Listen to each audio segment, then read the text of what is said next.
Good day, I'm Eddie Goldberg. This meditation was written by Gert Berning. Suspended coffee. In January 2011, someone wrote on his blog about his experience in Naples. I was having an excellent coffee in a cafe bar called Augustus. A well-dressed gentleman of about 80 walks to the cash register and asks to pay for a coffee and a suspended coffee, then drinks his coffee and leaves the bar.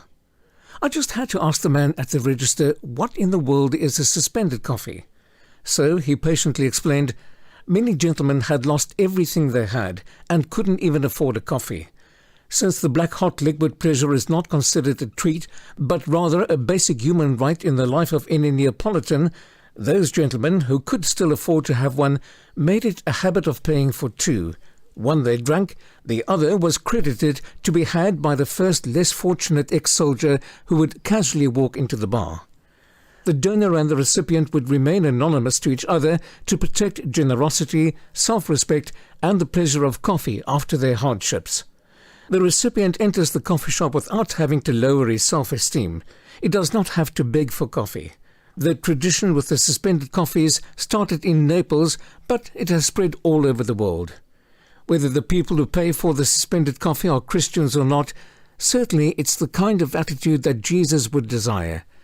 To him, it's very important that the underprivileged should also enjoy something special.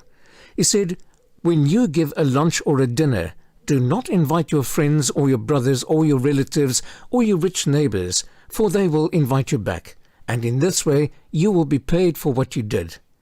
When you give a feast, invite the poor, the crippled, the lame, and the blind, and you will be blessed, because they are not able to pay you back. God will repay you on the day the good people rise from death. Luke 14 verses 12 to 14.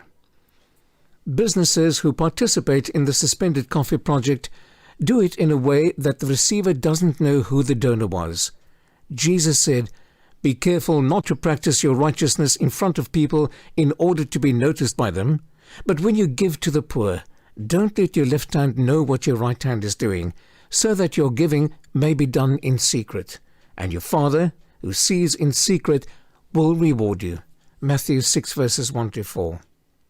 Perhaps we must at least start doing small things which may bring great joy to the underprivileged, things they can only dream about, which cost us very little. The motivational speaker Leo Buscaglia said in great earnest, if you can't love them, at least please don't hurt them.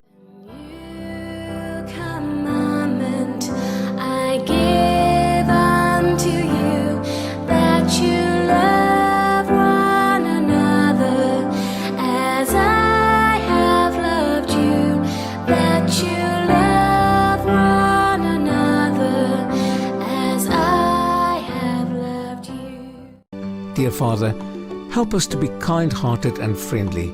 Amen.